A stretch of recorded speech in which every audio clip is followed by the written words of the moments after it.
Is it a mystical prophecy, or could it possibly be a cataclysmic reality that's knocking at our earthly door? Let's find out. Welcome, Dr. Rand. Good evening, good afternoon, like your opening thing. Hello, America. Hi, it's so nice to have you on the show. And boy, Jason, we've got a whole hour power-packed, so let's get going. Well, I did a little research on you, young lady. You did. And you asked some pretty succinct questions, so I'm ready. Okay, let's get started. Right. But before we sink our teeth into the viability of Planet X, let's talk about some of your background. How did you go from having a successful career in the music industry to morphing your total focus on Planet X? Well, the transition didn't come easy. I do miss terribly the music industry, but it's changed so much during the years that I was in it. But I've never really been totally out of this Planet X realm that I find myself at the moment. My whole experience began as a child contactee at age 11 in the wilds of Canada, where my life was saved by an extraterrestrial craft, what we would call a flying saucer type shaped craft. And ever since that event and being on the ship and the things that they showed me about these present end times right now had cast me on that journey from early childhood. And interestingly enough, I tell you what, let me just let the story unfold. There you go. I kind of know what you're going to want to, and if I go too far, you ring me in. You go right ahead.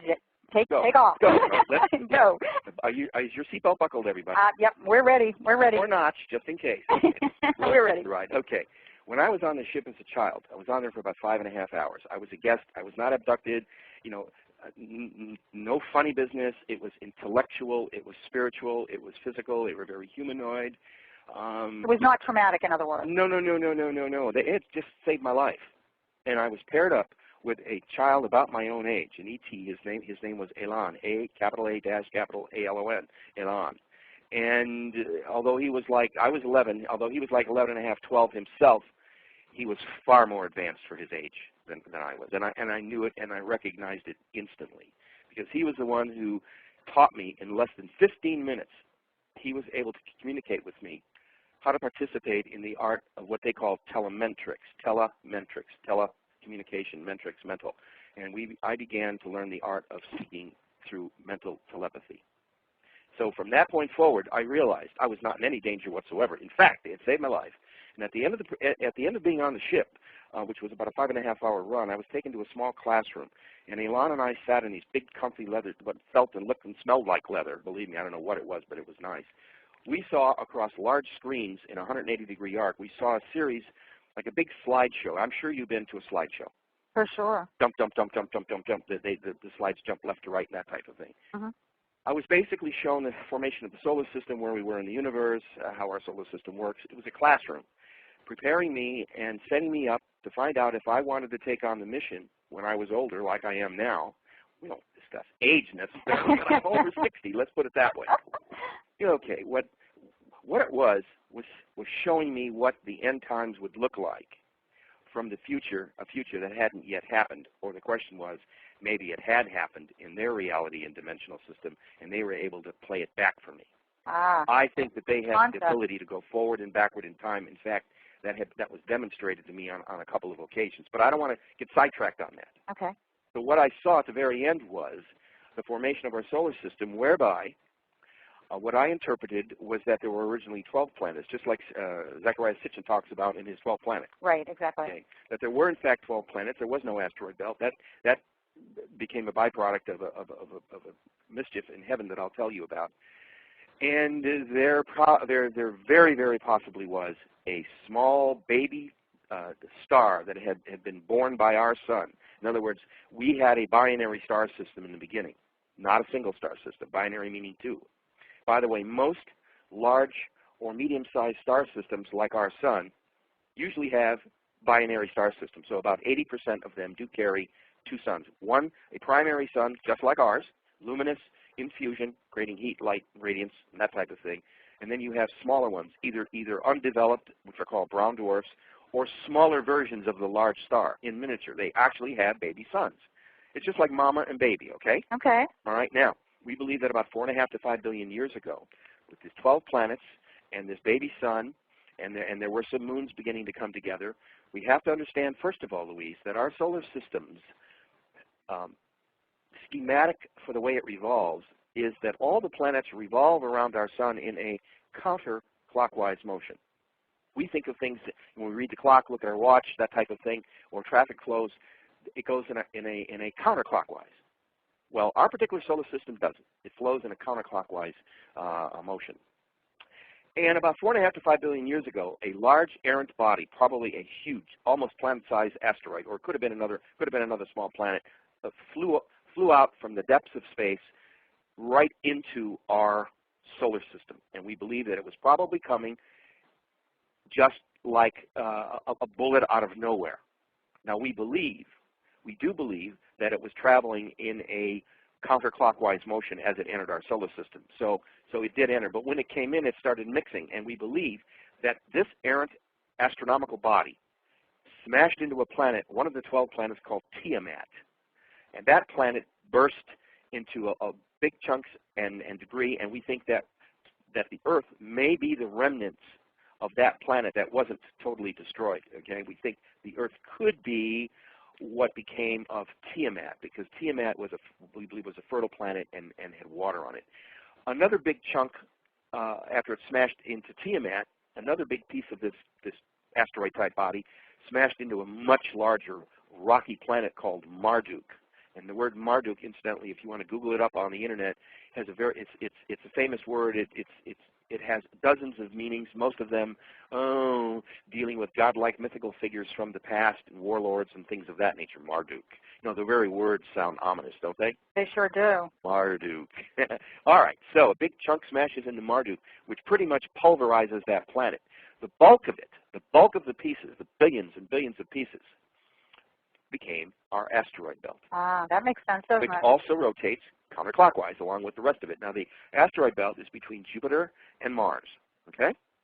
Okay, now, another large piece of Marduk, probably the largest single piece that broke off, was cast off into space heading toward the sun. And all the Sumerian legends and all the prophecies and everything called for a new sun to be born.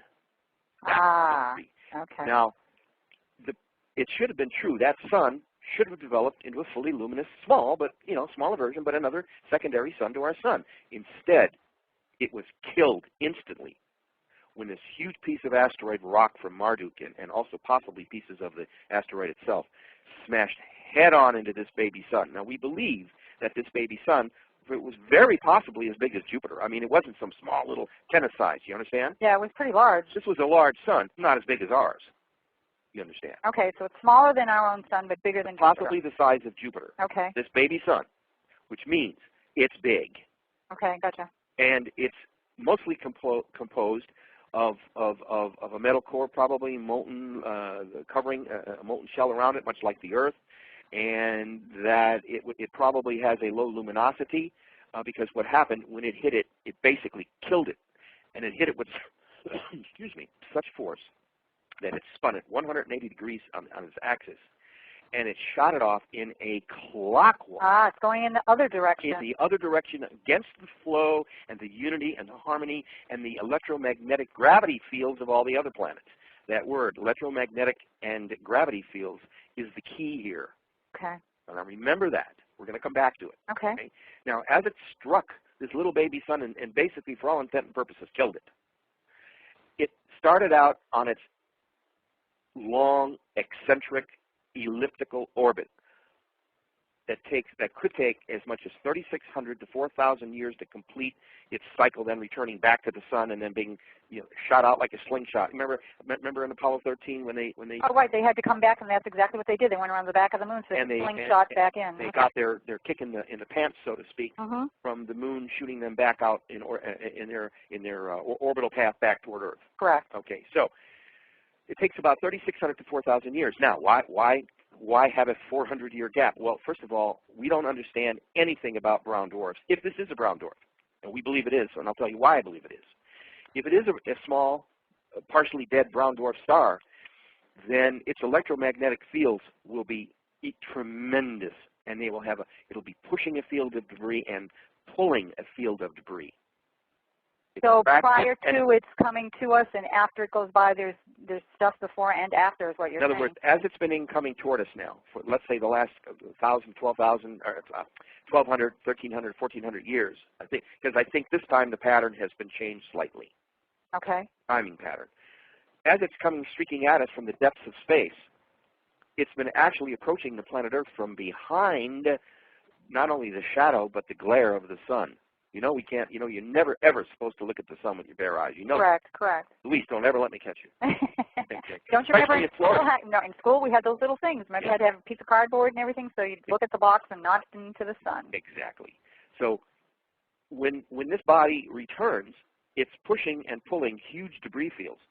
Everything and anything that it scoops up flying through the dead of space along its elliptical orbit. Now, what's an elliptical orbit? Okay, do you like to play Let's Pretend? Oh, absolutely. All right, now pretend I've just handed you, everybody out there, I'm handing everyone a foot-long rubber band, a nice long foot-long rubber band, and I'm going to ask you to hook the middle finger of each hand around the inside loop, and I want you to pretend you're going to pull this foot-long rubber band out as far as you can. Good example. Okay? Now, what are you looking at? You're looking at a rubber band that probably stretches, 2-3 feet out from you, and in a long elliptical course or pattern. Okay? That's what we think happened to this small baby sun. It got hit with such force, spun it 180 degrees away from its counterclockwise motion, and it went out counterclockwise against all of the other electromagnetic, gravitational fields and pressures of not only the sun, but all of our planets and their moons. Okay?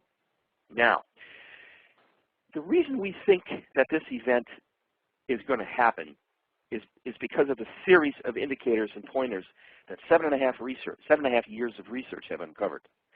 I must tell you, my dear friend, that I read so many books I couldn't read enough. I was going to say to you, this book is such a beautiful book, and you can tell that there's a ton of research being done on this. The more books I read, Louise, the more books I had to read because they kept saying, and this book will tell you this, or that article will, it was like a never-ending. It's like an Easter egg hunt. For every egg, you want 2 more. But I've got to ask you, if there's so much material out there, Dr. Rand, why is it that they're not talking about it? Oh, no, you're jumping subjects. Let me just finish about Planet X. So right ahead, and we'll get to that. I promise I'll answer that. I know you will. Okay, now, if we're right about this incoming body, they don't know anything. They don't know anything about brown dwarfs.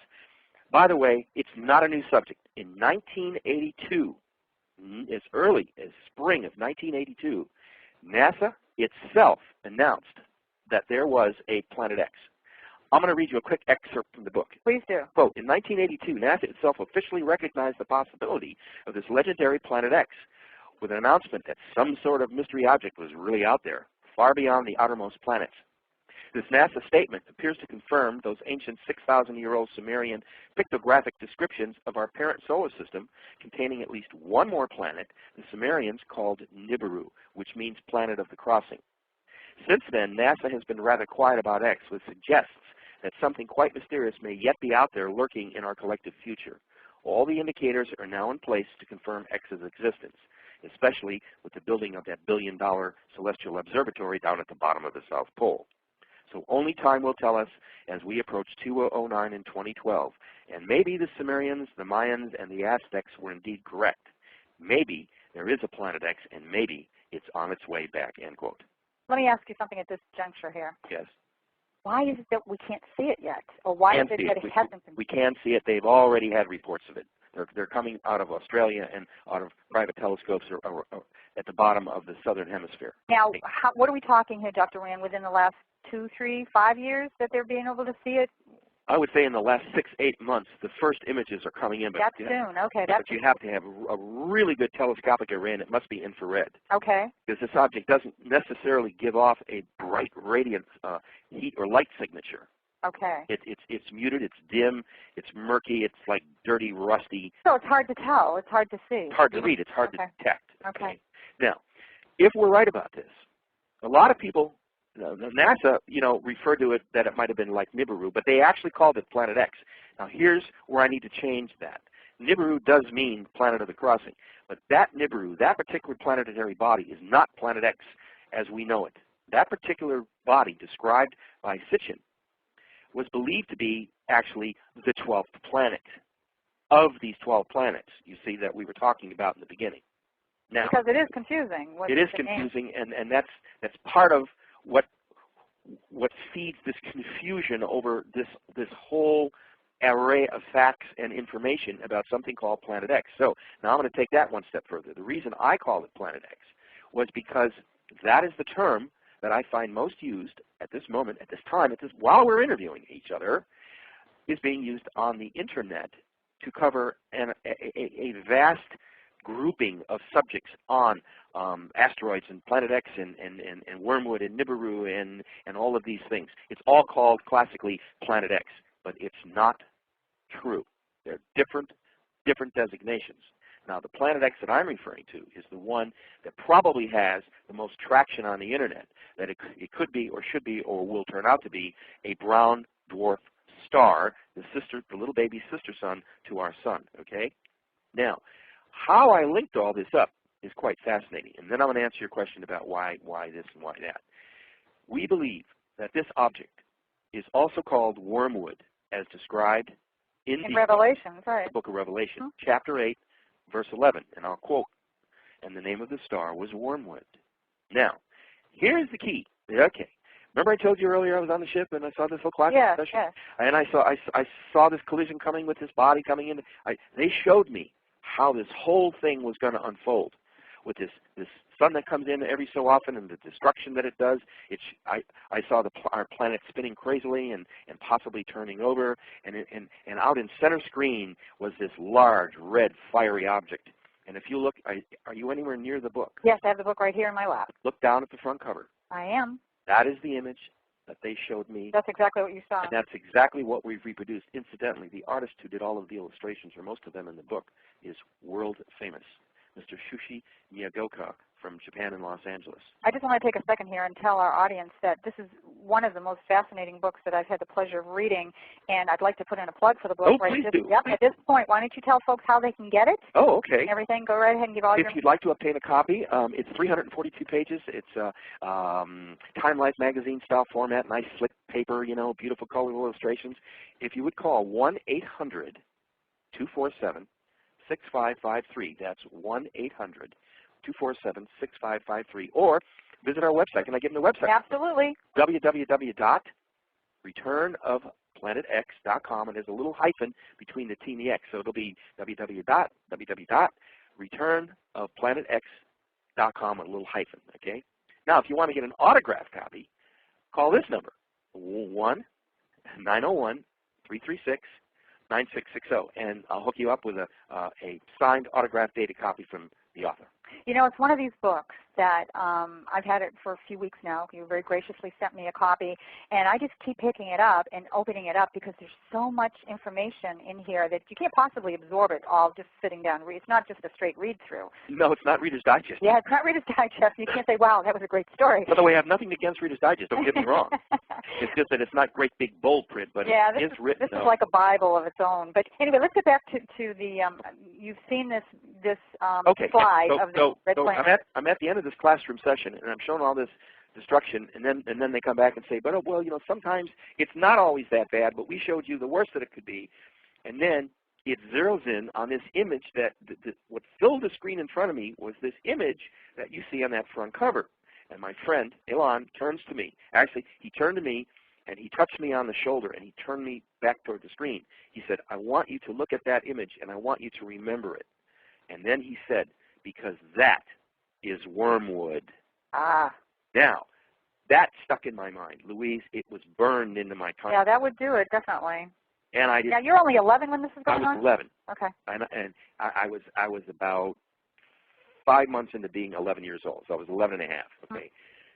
Now, I was born and raised Catholic, and we did not or were not really allowed to study from the Book of Revelation. It's just something that Irish Catholics do. Right. I'm there with you. I was raised Catholic as well. And I always wanted to know, and every time I asked about the Book of Revelation, I was told, you wouldn't understand it. Well, they were absolutely right. I wasn't able to understand it until about 4.5, 5 years ago, when another author and I, who are working on a follow-up book to the Return of Planet X, there is another book coming out.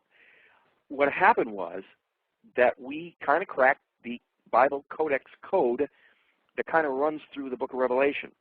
And we found that if you take the events and read them backwards, like from the back of the book, even though they're presented in a different row and order, reading it from the front of the story, if you look at the events backward, and if you find if you then find where we are at present time, you see what I'm saying to you? Yeah, I understand. I understand.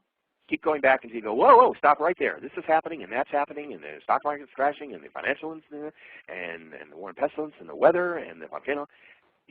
Once you find a place to stop, that's where you begin then to understand where you are positioned in time. If you want to look at it from a religious perspective, where are we situated during this moment in the story of the book of Revelation? And once we were able to do that, all the other pieces fell into place. Well, also in your book, and I knew this as well because I lived in Sedona, Arizona for a bit, and I'm a huge believer and fan, I hate to use the word fan, but of the Hopi prophecies. Yes. And they talk about the blue star Kachina, yes. or brown dwarf. Is that one and the same? Yes, it is.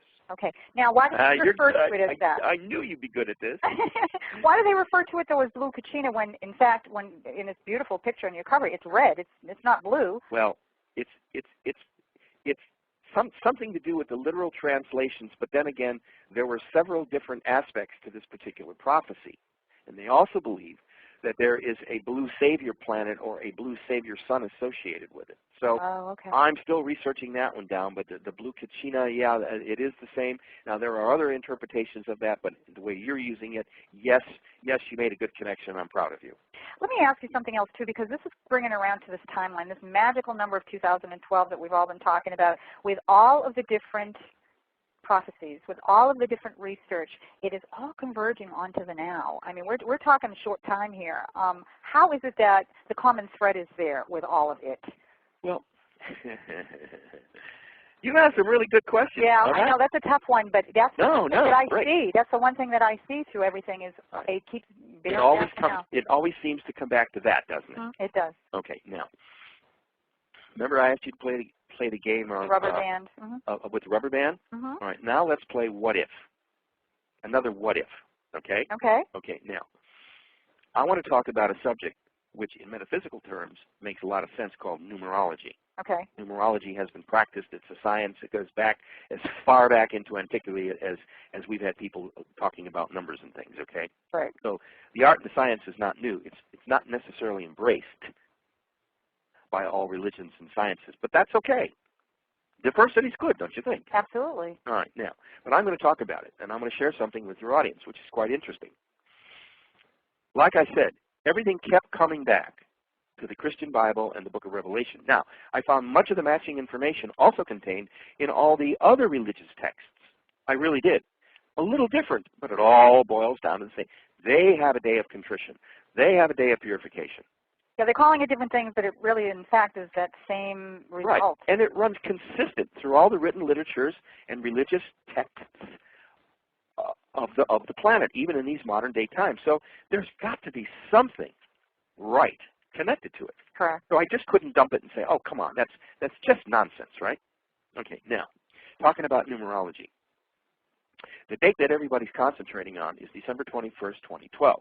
That seems to be the date, maybe a date forward or a date back, but I've settled on 12/21/2012. And all the research that we did on all of these prophecies and all of these Mayan ruins and all the etchings and all the stuff that we had access to pretty much spelled out that date. And what they said was that was when the sky god would return. The sky god would return. Okay, and they believed that they would be taken.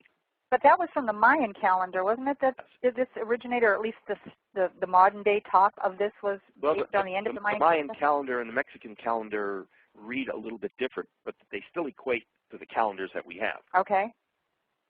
So here we go. I'm just a little dry. That's okay. Can I take a quick sip of water here? Absolutely, you go right ahead. Go right ahead. I mean, this is an honest interview, right? It is. We are live. You and I did not really plan this. We are live. This is kind of live, and it's rolling, and it's for real. Okay. Let's talk about numerology. The science of numerology is ancient. In numerology, every number has a corresponding letter associated with it. All right? In other words, 1 is A, 2 is B, right? Okay. 3 is C, 4 is D, on and on and on up to 26, right? Okay. Okay, now, so you can manipulate and actually spell things out numerically. Because well, that's, of course, with our language and the way, our modern day language and how we have interpreted things. Exactly. So it's kind of based on numerology, but we're not supposed to talk about that. Okay, now let's concentrate on the actual written date of December 21st, 2012. The date would be 12/21/12, if you break it down to the base numbers.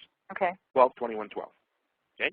So if you write down 12-21-12, 12/21/12, it reads as, numerically translated, A-B-B-A-A-B. A-B-B-A-A-B. Okay. Okay, now, pretend you've already written this down on your sheet of paper, right? Okay.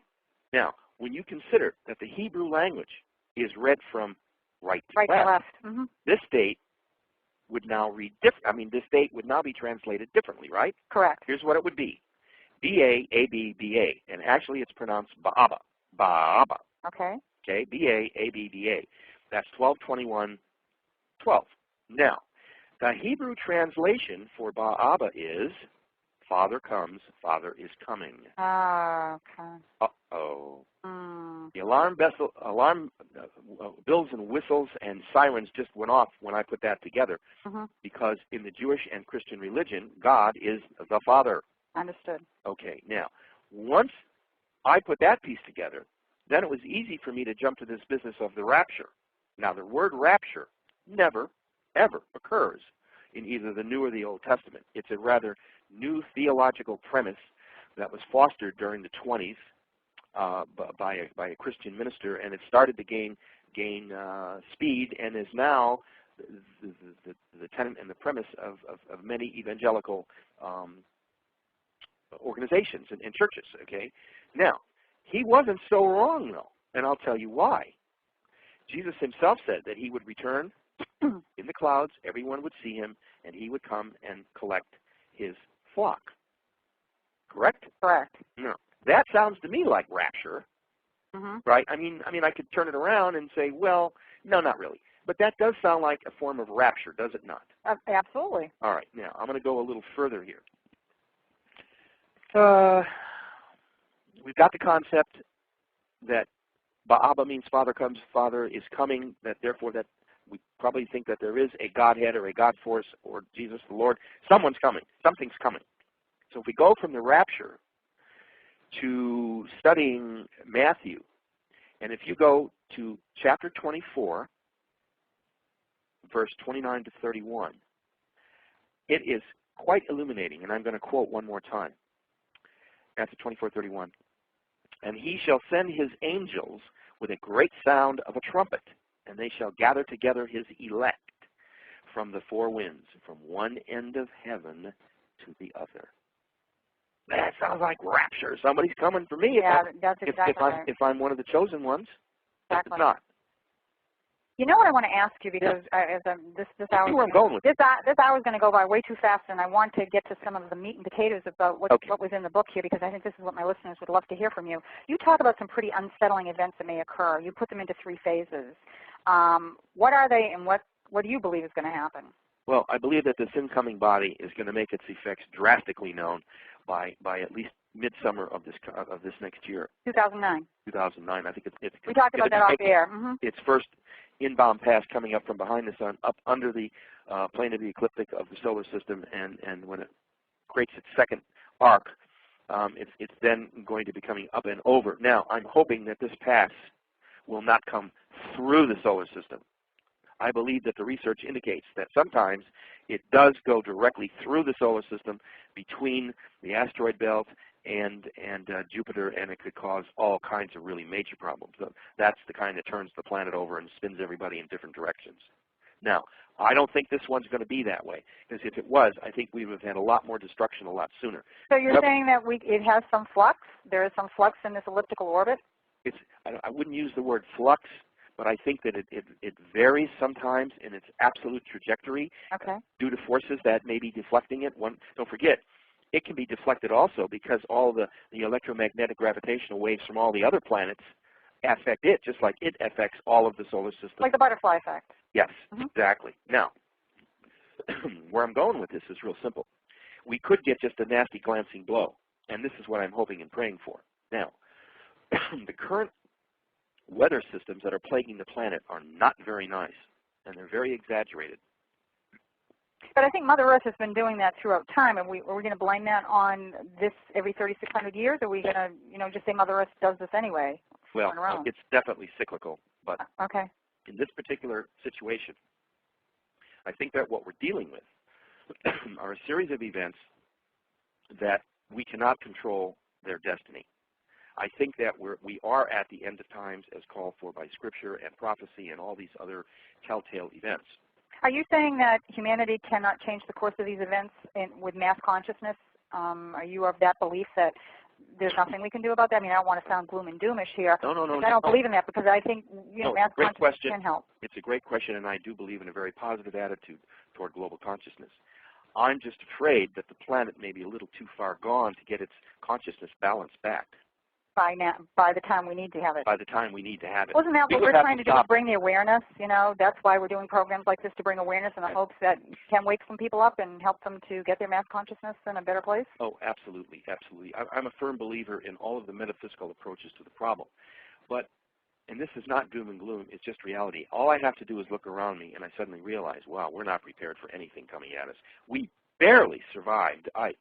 For sure. Barely. That's a very true statement. Mm-hmm. We had preparation for that, but still. We were prepared. It pummeled us all the way up into the East Coast, up into Maine, for Pete's sake.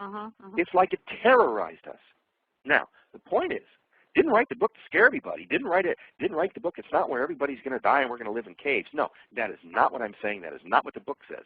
What the book says is that we need to be aware, first of all, that we even have the problem. Right, it's bringing the awareness that this is out there. Absolutely.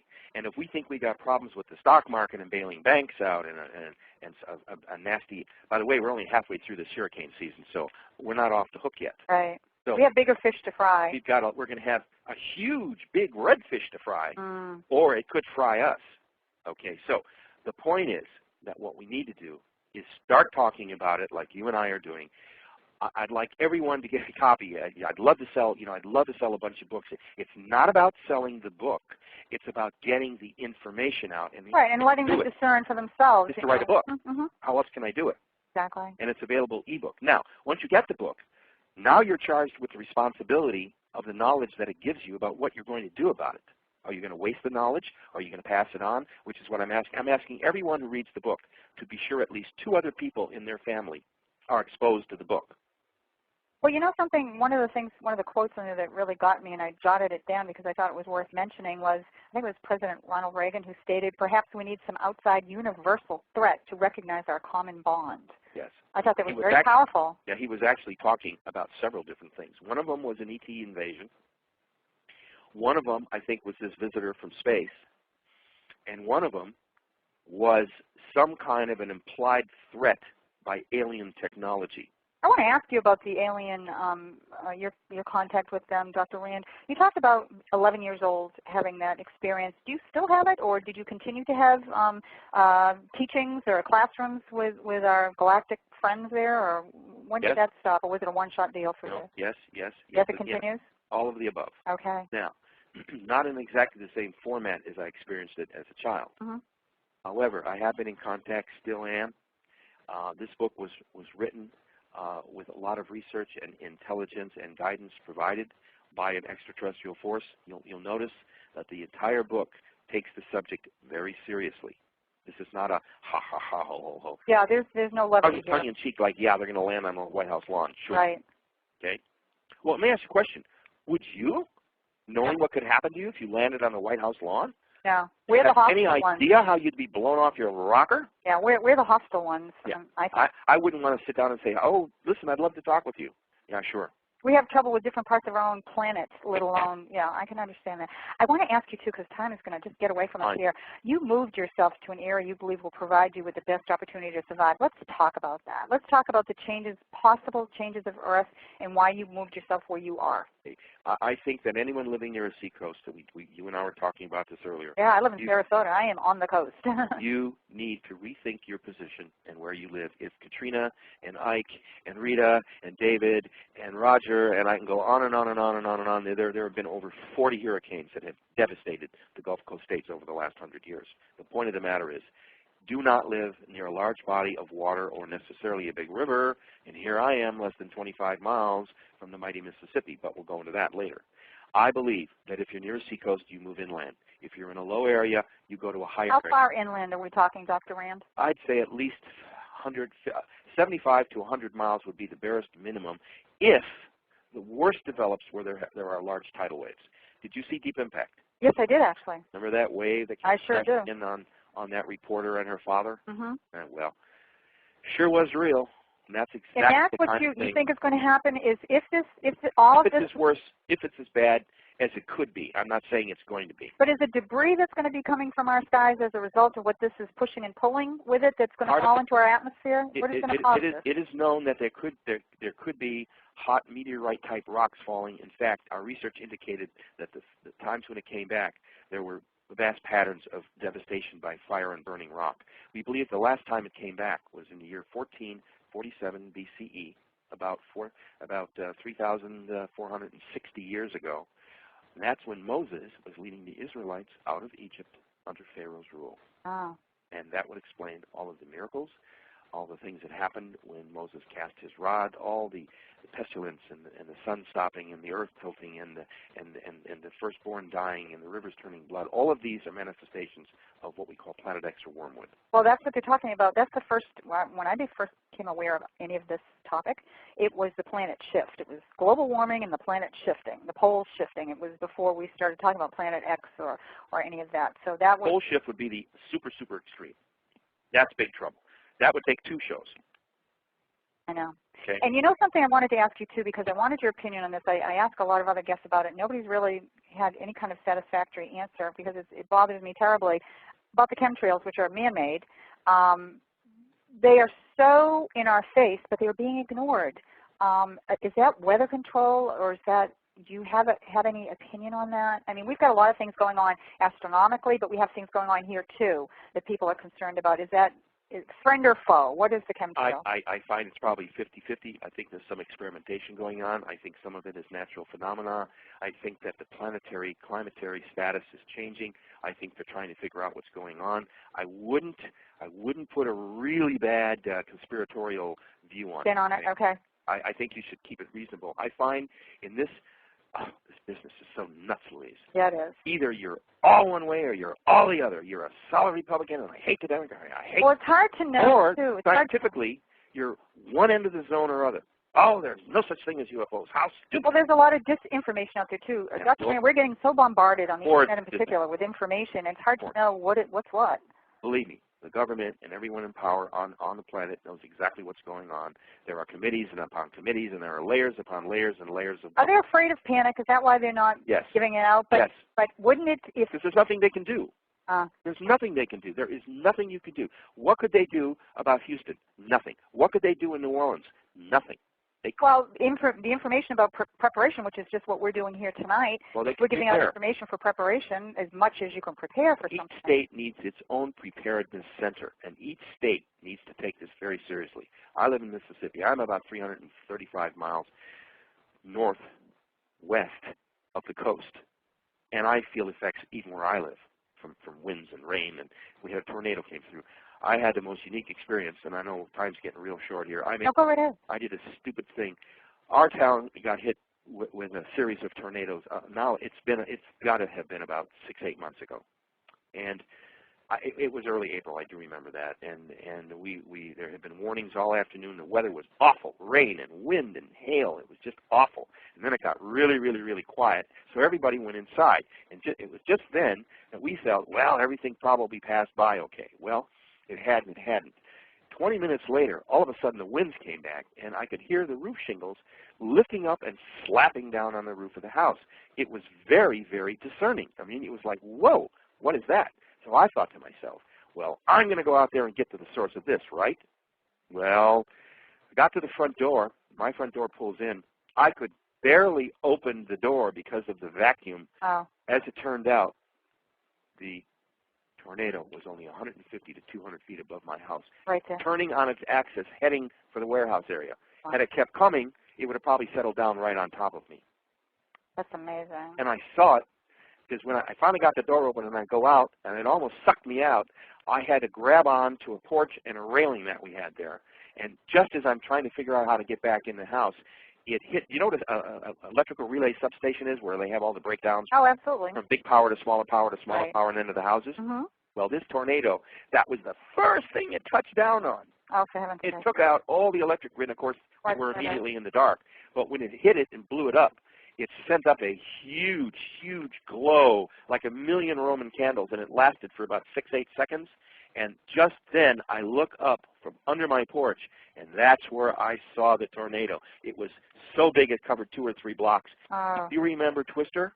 Oh, yeah, that was a great movie. Do you remember the scene with the debris flying around and stuff was falling? Right. Stuff was falling all over the place, banging on my roof, the sleet, and it was howling, and I barely made it back inside the house. Now, are you, and you must be in a low-lying area? No, I'm in a normally high area. I live about 400 feet above sea level. Okay, that's rare. That's yeah. So rare.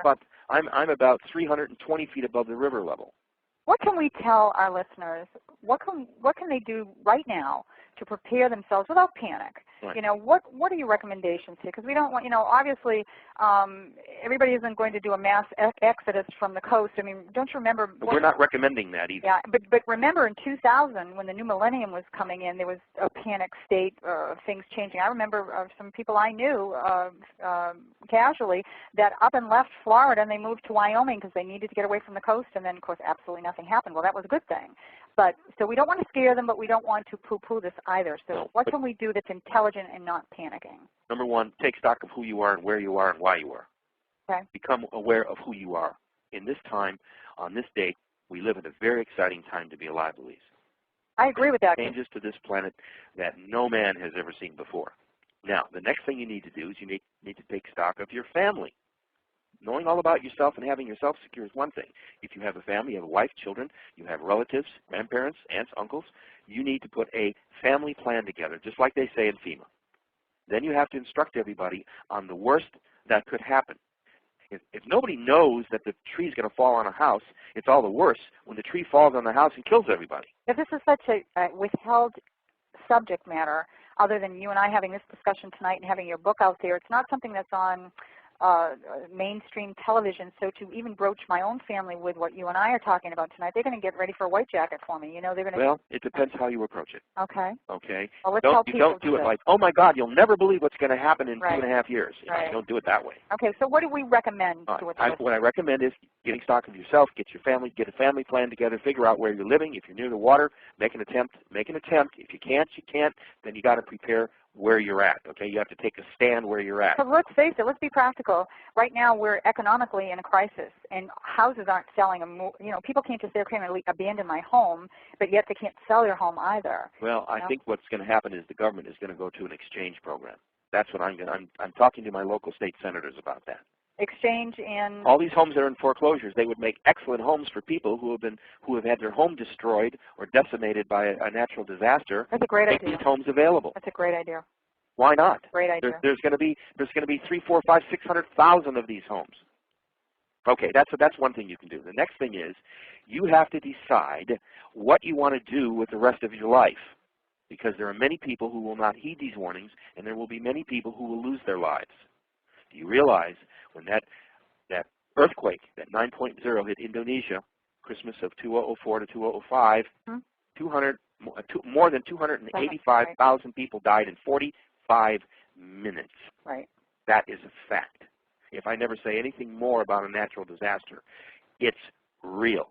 But that's something that you really can't prepare for with something like that of that magnitude. It doesn't matter what amount of preparation you have. Agreed. But if you're sensitive to the times and things that are going on, you're going to be careful of where you are at any one given point in time. Do you believe our galactic neighbors will be able to not only reveal themselves pretty quickly, because I'm hearing that and I'm getting that they are going to come? Yes, there's going to be a huge interplay between UFOs, ETs, personal contacts, and I believe there'll be a big scenario called a liftoff. A rapture, if you will. I call it more like a liftoff. I guess you could call it a rescue, because it's happened time and time and time and time again. It's not the first time Planet X has come back. Nibiru's, not Nibiru, but Wormwood has come back. It's not the first time that there's been intervention. It's not the last time it's going to happen. But this time, we have 6.75 billion people on this planet. and about 60% live along the oceans. What is your opinion of interior Earth, Agatha? That there is a civilization living in there? No. You don't see it. No. You don't go with that. No. It's great literature. It's exciting reading. It's stuff legends are built upon. And I think the Earth is just basically what modern day archaeology and yet we have, our government have bunkers in interior Earth. Yes. They're pretty far down. Most governments do. Most governments have had them now for the last 10 years. Most governments longer. have known about this for the last 25 years. I just need to take a quick break just for a second and tell my listeners that next week my guest will be seer, author, and spontaneous channeler Jillian Macbeth Lawson. Being human is, we are relating to this, being human is a hard job, and every day we're asked to choose a higher path or a portal of learning by our every action and reaction.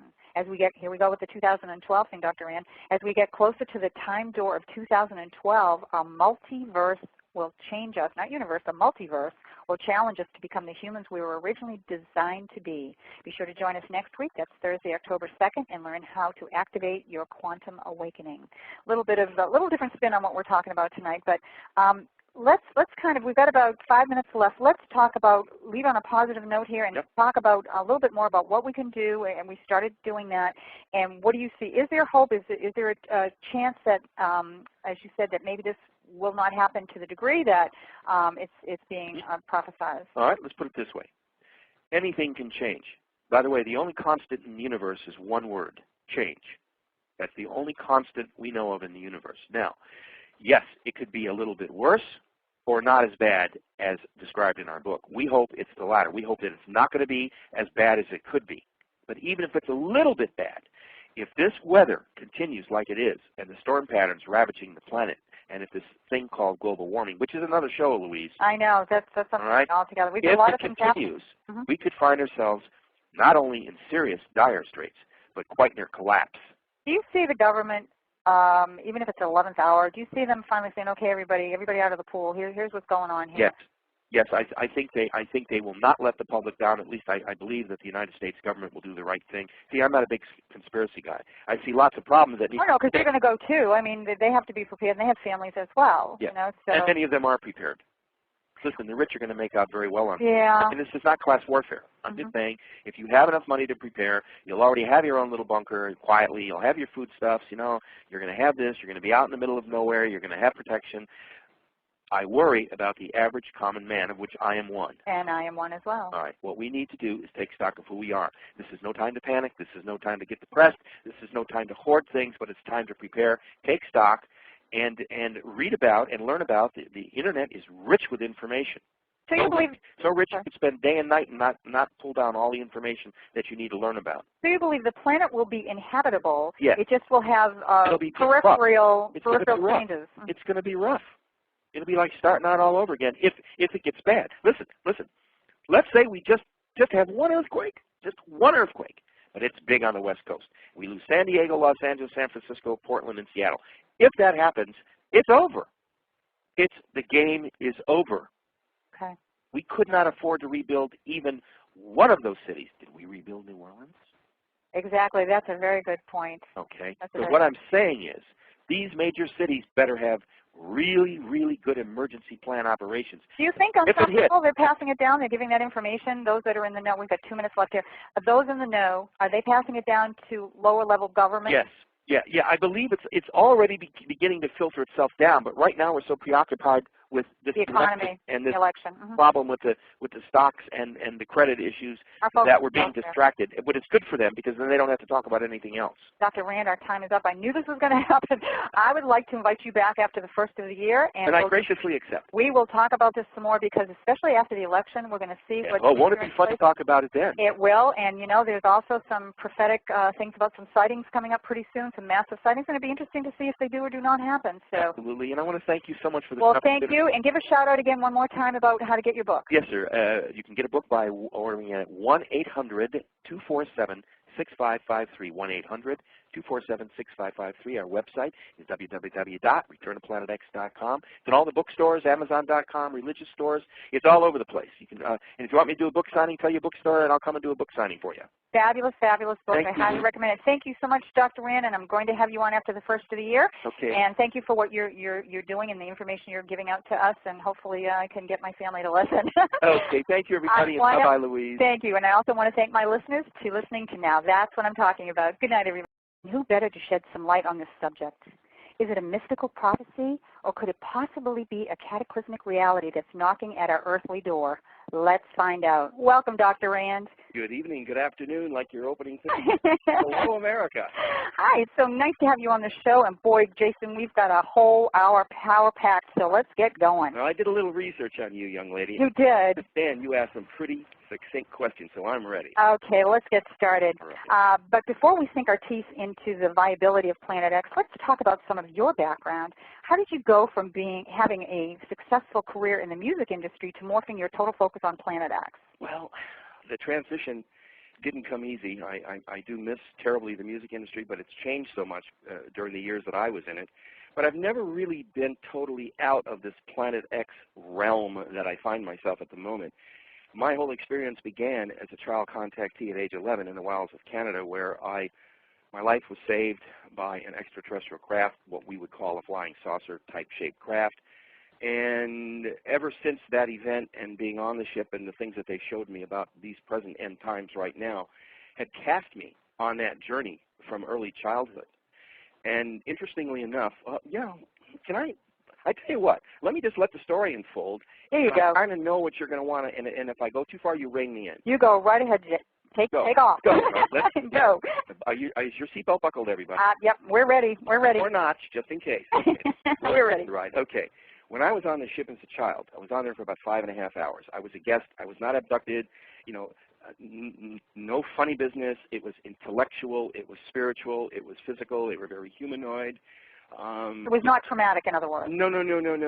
It just saved my life. And I was paired up with a child about my own age, an E.T. His name was Elan, A-A-L-O-N, Elan. And although he was like, I was 11, although he was like 11 and a half, 12 himself, he was far more advanced for his age than I was. And I knew it, and I recognized it instantly, because he was the one who taught me in less than 15 minutes. He was able to communicate with me how to participate in the art of what they call telemetrics, telecommunication, metrics, mental. And I began to learn the art of speaking through mental telepathy. So from that point forward, I realized I was not in any danger whatsoever. In fact, it saved my life. And at the end of being on the ship, which was about a 5.5 hour run, I was taken to a small classroom. And Elan and I sat in these big comfy leathers, what felt and looked and smelled like leather. Believe me, I don't know what it was, but it was nice. We saw across large screens in a 180-degree arc, we saw a series, like a big slideshow. I'm sure you've been to a slideshow. For sure. Jump. The slides jump left to right and that type of thing. I was basically shown the formation of the solar system, where we were in the universe, how our solar system works. It was a classroom, preparing me and setting me up to find out if I wanted to take on the mission when I was older, like I am now. We don't discuss age necessarily, but I'm over 60. Let's put it that way. Okay, what it was showing me what the end times would look like from the future, a future that hadn't yet happened. Or the question was, maybe it had happened in their reality and dimensional system, and they were able to play it back for me. I think that they had the ability to go forward and backward in time. In fact, that was demonstrated to me on a couple of occasions. But I don't want to get sidetracked on that. Okay. So what I saw at the very end was the formation of our solar system, whereby what I interpreted was that there were originally 12 planets, just like Zecharia Sitchin talks about in his 12 planets. Right, exactly. Okay. That there were, in fact, 12 planets. There was no asteroid belt. That became a byproduct of a mischief in heaven that I'll tell you about. And there very, very possibly was a small baby star that had been born by our sun. In other words, we had a binary star system in the beginning, not a single star system, binary meaning two. By the way, most large or medium-sized star systems like our sun usually have binary star systems. So about 80% of them do carry two suns. One, a primary sun, just like ours, luminous, in fusion, creating heat, light, radiance, and that type of thing. And then you have smaller ones, either undeveloped, which are called brown dwarfs, or smaller versions of the large star in miniature. They actually have baby suns. It's just like mama and baby, okay? Okay. All right, now, we believe that about 4.5 to 5 billion years ago, with these 12 planets and this baby sun, and there were some moons beginning to come together, we have to understand, first of all, Louise, that our solar system's schematic for the way it revolves is that all the planets revolve around our sun in a counterclockwise motion. We think of things, when we read the clock, look at our watch, that type of thing, or traffic flows, it goes in a counterclockwise. Well, our particular solar system doesn't. It flows in a counterclockwise motion. And about 4.5 to 5 billion years ago, a large errant body, probably a huge, almost planet-sized asteroid, or could have been another small planet, flew out from the depths of space right into our solar system. And we believe that it was probably coming just like a bullet out of nowhere. Now we do believe that it was traveling in a counterclockwise motion as it entered our solar system. So it did enter, but when it came in, it started mixing, and we believe that this errant astronomical body smashed into a planet, one of the 12 planets called Tiamat, and that planet burst into a big chunks and debris, and we think that the Earth may be the remnants of that planet that wasn't totally destroyed. Okay, we think the Earth could be what became of Tiamat, because Tiamat we believe was a fertile planet and had water on it. Another big chunk after it smashed into Tiamat, another big piece of this asteroid-type body smashed into a much larger rocky planet called Marduk. And the word Marduk, incidentally, if you want to Google it up on the internet, has it's a famous word.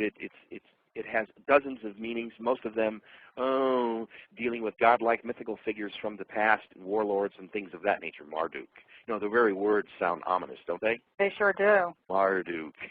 All right, so a big chunk smashes into Marduk, which pretty much pulverizes that planet. The bulk of it, the bulk of the pieces, the billions and billions of pieces, became our asteroid belt. Ah, that makes sense, doesn't Which it? also rotates counterclockwise along with the rest of it. Now, the asteroid belt is between Jupiter and Mars, okay?